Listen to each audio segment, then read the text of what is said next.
नमस्कार, capital TV Uttar Pradesh पर 4 का चक्रव्यूह देख रहे हैं आप। मैं हूं राधिका राज।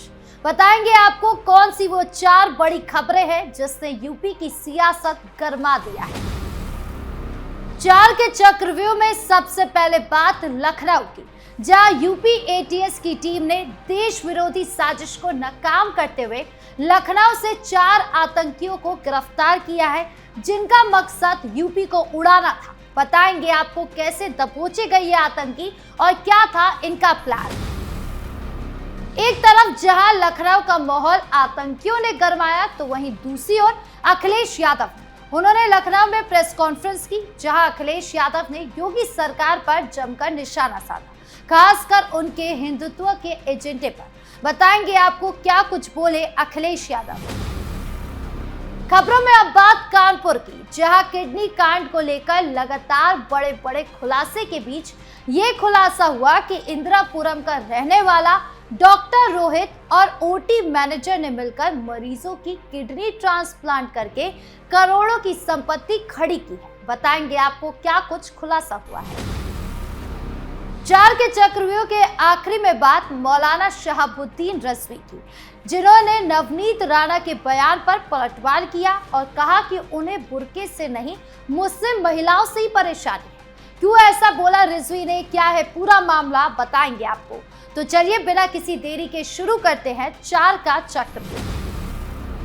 शुरुआत करते हैं 4 के चक्रव्यूह की सबसे बड़ी खबर से, जो लखनऊ से जुड़ी है। उत्तर प्रदेश एटीएस ने लखनऊ में 4 आतंकियों को गिरफ्तार कर एक बहुत बड़ी आतंकी साजिश को नाकाम कर दिया।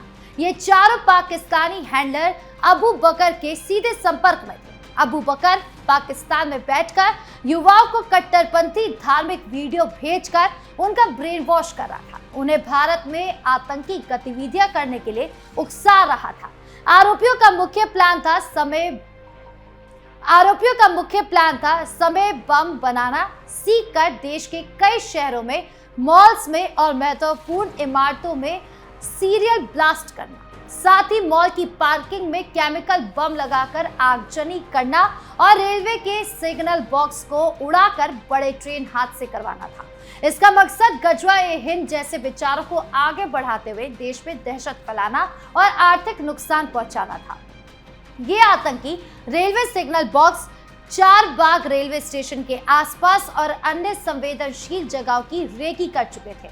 उन्हें अजीत डोभाल समेत देश के खुफिया एजेंसियों और महत्वपूर्ण व्यक्तियों की जानकारी जुटाने का भी काम सौंपा गया था।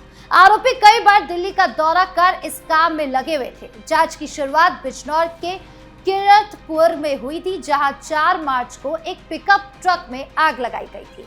उसी मामले की जांच के दौरान एटीएस को लखनऊ में इस मॉड्यूल का पता चला। गिरफ्तारी के दौरान एक आरोपी ने अलर्ट मिलते ही अपना मोबाइल डेटा डिलीट करने की कोशिश की, लेकिन फॉरेंसिक टीम ने डेटा रिकवर कर लिया।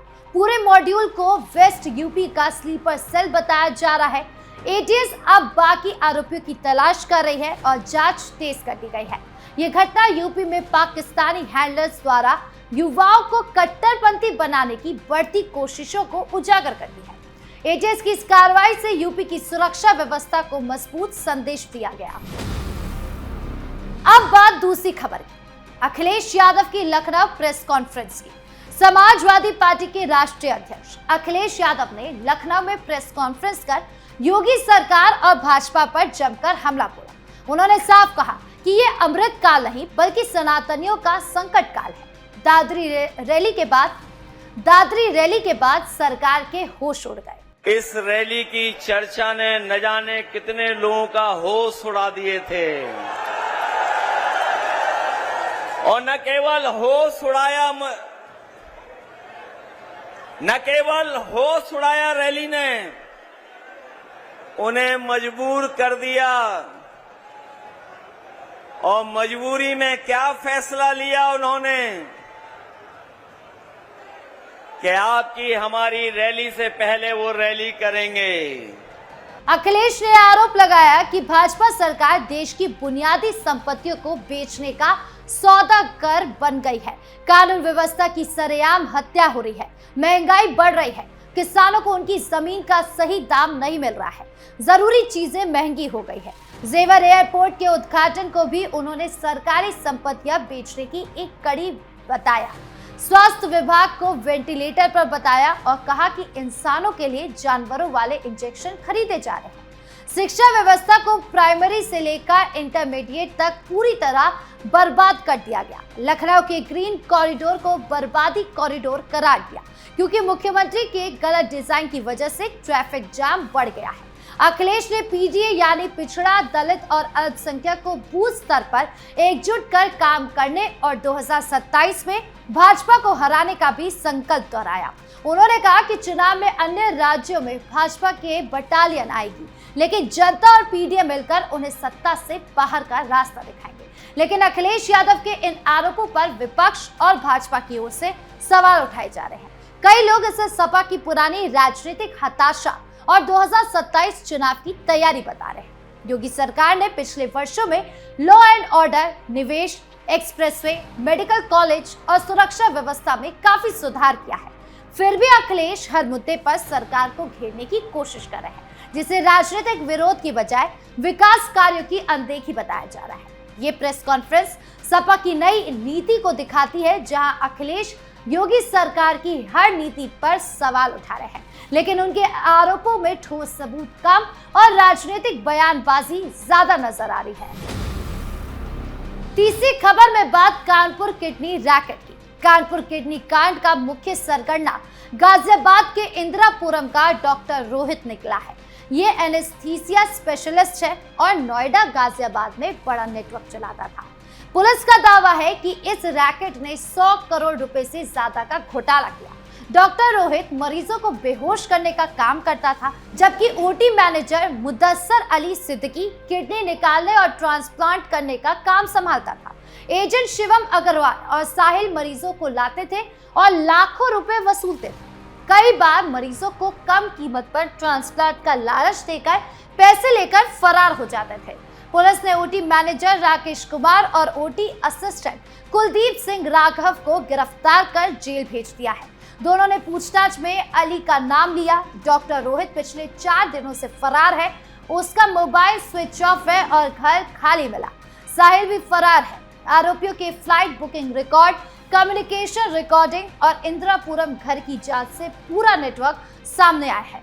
पुलिस अब मेरठ, मुजफ्फरनगर, गाजियाबाद और नोएडा में छापेमारी कर रही है। इतना ही नहीं, इस मामले में अखिलेश यादव भी कूद पड़े हैं। उन्होंने इस मामले को लेकर सरकार पर क्या कुछ निशाना साधा, आप भी सुनिए। अभी सुनने में आया है, कानपुर में जो किडनी वाला मामला निकला है, इसमें सब भारतीय जनता पार्टी के लोग शामिल हैं। सब भारतीय जनता पार्टी के लोग शामिल हैं। सोचिए, स्वास्थ्य मंत्री को होश ही नहीं है, उन्हें हमारी रैली फ्लॉप दिखाई दे रही है। बताओ, जिस विभाग के वो मंत्री हैं, उसी विभाग के एक डॉक्टर से कम अपनी आईसाइट तो चेक करा लेते हैं। ये मामला ऑर्गन ट्रैफिकिंग की बड़ी साजिश को उजागर करता है, जिसमें डॉक्टर और मेडिकल स्टाफ मिलकर मरीजों का शोषण कर रहे थे। हालांकि अब इस मामले का खुलासा हो गया है। अब आगे इसमें क्या कुछ होता है, यह भी देखना बाकी है। अब 4 के चक्रव्यूह की आखिरी खबर, मौलाना शहाबुद्दीन रजवी का नवनीत राणा पर पलटवार।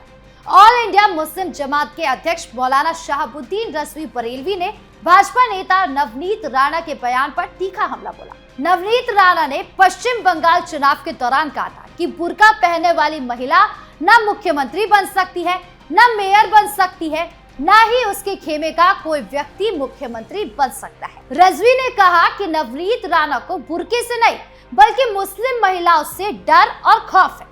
मुस्लिम महिलाएं बंगाल में वोट की ताकत है, इसीलिए उन्हें बुर्कापोश महिलाओं से परेशानी हो रही है। उन्होंने कहा कि नवनीत राणा खुद एक महिला है और उन्हें किसी भी सांप्रदाय की महिलाओं के खिलाफ ऐसी बात नहीं करनी चाहिए। रजवी ने उदाहरण देते हुए कहा कि मालेगांव के मुस्लिम महिला मेयर बनी है।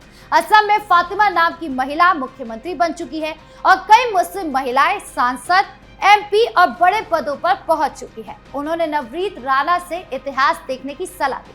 यह विवाद पश्चिम बंगाल विधानसभा चुनाव के बीच गर्मा गया है और दोनों तरफ से तीखे बयानबाजी जारी हो रही है। तो 4 के चक्रव्यूह में आज के लिए इतना ही। कैसा लगा वीडियो, कमेंट बॉक्स में जरूर बताएं। धन्यवाद।